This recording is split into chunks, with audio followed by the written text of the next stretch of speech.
Hai, Assalamualaikum dan salam sejahtera. Saya Fazli Yusof. Sekali lagi kita bertemu dalam video Kuasa Sukses.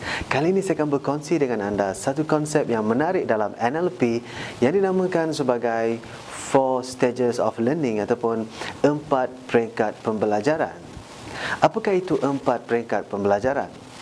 Peringkat yang pertama ialah unconscious competence ataupun tidak sedar, tidak tahu yang kita tidak tahu. Apakah situasi ini? Ini adalah situasi yang paling rendah dalam peringkat pembelajaran, iaitu seseorang itu tidak sedar bahawa ada sesuatu yang dia tidak tahu. Contohnya seperti kemahiran memandu kenderaan. Orang yang tinggal di pendalaman yang tidak pernah melihat kenderaan, contohnya, dia tidak sedar bahawa dia tidak mempunyai kemahiran memandu kenderaan. Dia tidak sedar wujudnya ilmu tersebut, fungsi ilmu tersebut dan potensinya untuk mengubah hidup seseorang itu. Cuba fikirkan tentang diri anda. Ada tak sesuatu yang mungkin kita tidak sedar, yang kita tidak pernah memilikinya? Dan orang yang mempunyai unconscious incompetence biasanya orang yang tidak berubah dan dia tidak ada kesedaran untuk berubah. Bagaimana level yang kedua ataupun peringkat yang kedua? Peringkat yang kedua ialah yang dinamakan sebagai conscious incompetence ataupun kesedaran bahawa kita tidak tahu tentang sesuatu perkara. Dalam kata yang lebih menarik, tahu yang kita tidak tahu. Orang dalam peringkat conscious incompetent adalah orang yang sedar wujudnya sesuatu ilmu tersebut, ingin mempelajarinya tetapi belum mengetahui bagaimana untuk melakukannya. Saudara saya sekalian, cuba fikirkan.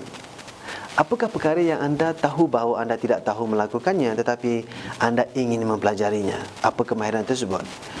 Ini namanya peringkat unconscious incompetence. Peringkat yang ketiga ialah conscious competent, iaitu kita sudah tahu yang kita boleh melakukannya ataupun kita tahu yang kita tahu melakukannya. Minda kita sudah tahu bagaimana untuk melakukannya, tetapi minda kita perlu memberikan tumpuan sepenuhnya terhadap proses dan kaedah secara sedar. Minda kita perlu ada checklist untuk melakukannya satu persatu. Contohnya seperti ada orang yang baru mempelajari memandu kenderaan, contohnya dia mula-mula memandu kenderaan. Saya percaya anda juga masih ingat kali pertama anda memandu kenderaan. Bagaimana keadaan anda memandu kenderaan? Otak kita penuh dengan checklist, betul tak?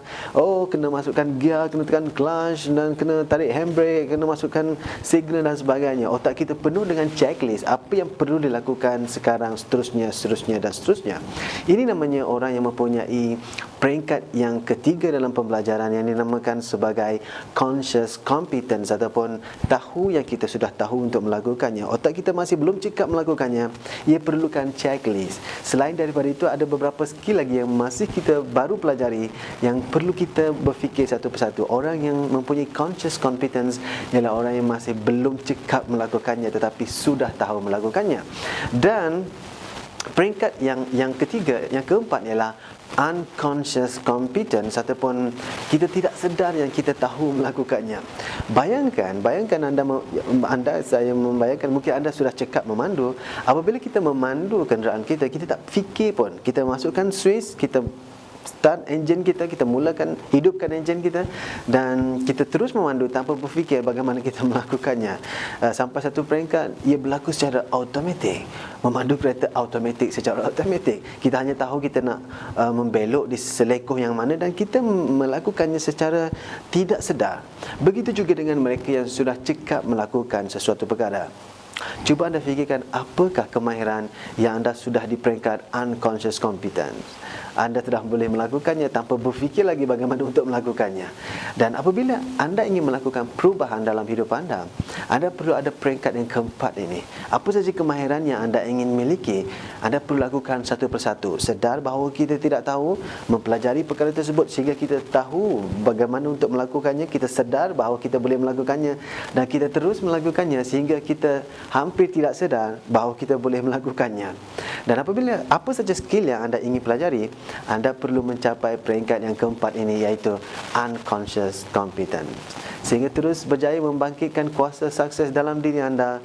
Kuasai minda, kenali diri, serlahkan kuasa sukses dalam diri anda. Sehingga bertemu lagi. Salam sukses. Assalamualaikum warahmatullahi wabarakatuh.